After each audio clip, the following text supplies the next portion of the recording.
Bismillahirrahmanirrahim. Assalamualaikum warahmatullahi wabarakatuh.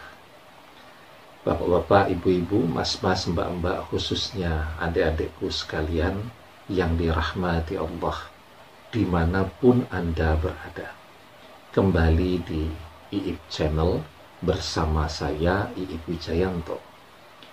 Kali ini kita akan membahas tema 3 tanda mantan makan hati bersama orang ketiga. Tidak lama lagi mereka berpisah. Ya. Jadi ketika mantan berpaling berkhianat dari kita untuk mencari cinta yang baru, yang dia rasa cinta itu akan mendatangkan kebahagiaan, kepuasan, kesenangan yang lebih di dalam hidupnya dari apa yang pernah kita berikan. Ya, sesungguhnya dia sudah memilih. Hidup itu kan pilihan. Kita kadang memilih untuk setia, untuk selalu bersama, untuk mendapatkan doa-doa yang terbaik dari orang yang juga telah setia kepada kita selama ini. Tetapi terkadang orang memilih untuk berpaling, mendapatkan doa-doa yang tidak baik dari seseorang yang sudah setia kepada dia pada saat ini. Nah, pada saat mantan memilih orang ketiga, sesungguhnya secara tidak langsung dia sudah memilihkan untuk mendapatkan doa-doa yang tidak baik dari orang yang dia khianati, dari orang yang telah dia tinggalkan. Karena biar bagaimanapun sangat manusiawi, sifat manusia biasa ya, ketika orang baik kepada kita, maka kita akan memberikan doa yang baik untuk dia. Tetapi ketika orang tidak baik kepada kita, maka hati kita akan berbisik, ya, memberikan doa yang tidak baik juga kepada dia. Nah, jadi ya, ketika doa yang tidak baik ini, walaupun kadang-kadang hanya dalam bentuk bisikan hati saja karena kecewa, maka itulah yang akan terjadi dan terwujud di dalam kehidupan mantan, walaupun tidak sekarang. Mungkin 6 bulan ke depan, mungkin 1 tahun yang akan datang, dan seterusnya.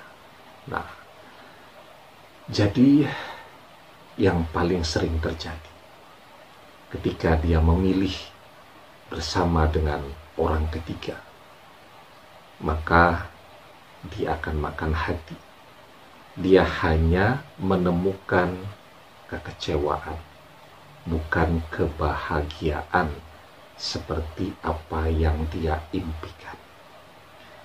Jadi ada 3 tanda ya yang bisa kita lihat, kita amati, bahwa yang bersangkutan ini sedang makan hati bersama dengan orang ketiga.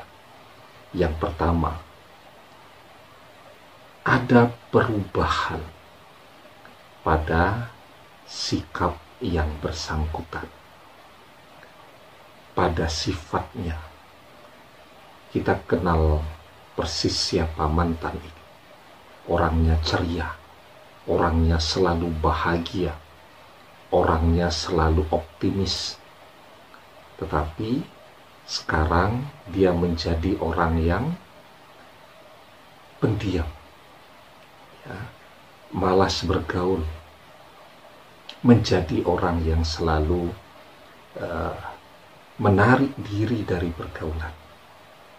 Kalaupun dia bergaul dengan orang bisa merasakan perubahannya.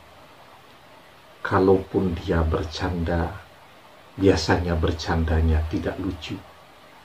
Kalaupun dia tertawa, biasanya tertawanya kesannya terpaksa. ada perubahan pada diri yang bersangkutan. Jadi lebih sering termenung, jadi pendiam, dan seterusnya. Nah, itu menunjukkan bahwa biarpun dia ada di depan teman-temannya, tapi hati dan pikirannya berpikir, berada di tempat yang lain. Stres ya, bertanya kenapa harus memilih yang seperti ini. Sementara kemarin kok ya sudah enak, sudah bahagia, tapi justru memilih yang tidak enak dan tidak bahagia. Nah, kemudian yang kedua, perubahan itu tentu akan mempengaruhi fisik yang bersangkutan. Orang kalau beban pikirannya berat, secara alamiah jadi mudah sakit. Jadi sakit-sakitan. Ya, padahal dulu ketika bersama kita, dia sehat walafiat, segar bugar. Kenapa? Karena hatinya bahagia. Tetapi sekarang sedikit-sedikit sakit. Ya. Kemudian tanda yang ketiga. Ya, jika orang sudah sering sakit-sakitan, maka akan terlihat ada perubahan fisiknya. Nah, sebelum kita bahas lebih jauh lagi nih ya, yang belum subscribe, jangan lupa ya untuk memencet tombol subscribe dan menyalakan lonceng notifikasi agar Anda mendapatkan pemberitahuan video-video terbaru dari channel kesayangan kita. Dengan subscribe, hati, pikiran, ilmu, dan doa-doa kita selalu terhubung. Dan dengan subscribe, apapun yang Anda lihat, apapun yang Anda dengarkan melalui video-video di channel kesayangan kita ini akan menjadi ilmu yang berkah dan manfaat untuk Anda dunia akhirat. Amin ya rabbal alamin. Nah, kita lanjutkan yang ketiga tadi. Ketika si mantan ini sudah banyak pikiran, jadi sakit-sakitan, nah, secara otomatis kan fisiknya akan berubah, jadi kurus kering, ya, jadi tidak segar lagi kelihatannya dan terlihat jauh lebih tua dari usianya. Kenapa demikian? Ya tadi, karena selain memang sifat dan karakter dari orang ketiga itu dimanapun memang akan membawa orang pada keadaan menurun, ya. Jadi orang yang sanggup merebut seseorang dari orang yang sudah bersama-sama dengan dia dalam waktu yang lama, ya, itu biasanya sifatnya tidak akan jauh-jauh dari egois, dari emosional, pemarah, dan seterusnya. Dan itu akan membuat orang mudah stres, ya. Jadi saat dia bersama orang ketiga, kan secara alamiah tadi, dia akan mendapatkan begitu banyak doa-doa yang tidak baik yang terwujud di dalam kehidupannya kemudian. Jadi, dan doa dari orang-orang yang ditinggalkan, orang yang dikhianati, orang yang disolimi, itu adalah doa-doa yang terkabul.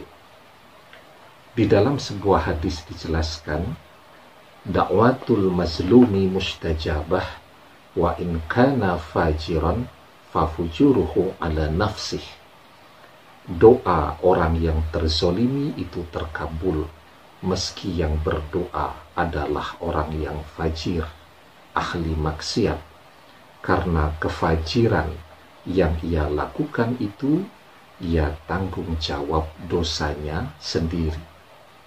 Ya, nah, jadi apapun yang terjadi di dalam kehidupan mantan pada saat ini, itu juga adalah karena dia banyak mendapatkan doa-doa yang tidak baik dari orang-orang yang dia tinggalkan, dari orang-orang yang dia khianati, dari orang-orang yang dia zalimi. Nah, dan mantan dengan orang ketiga itu relasinya seperti sambungan yang rapuh, ya. Seperti tali yang rapuh begitu ya. Tali plastik itu kalau kena panas, kena hujan ya, kita sering lihat tali di jemuran itu. Lambat laun kan akan rapuh dan menunggu waktu saja untuk lepas begitu ya. Seperti itulah mantan dan orang ketiga. Pada akhirnya pengkhianatan hanya akan berbuah dengan kekecewaan dan kesedihan. Demikian, semoga bermanfaat. Wallahu a'lam bishawab, billahi taufiq wal hidayah. Assalamualaikum warahmatullahi wabarakatuh.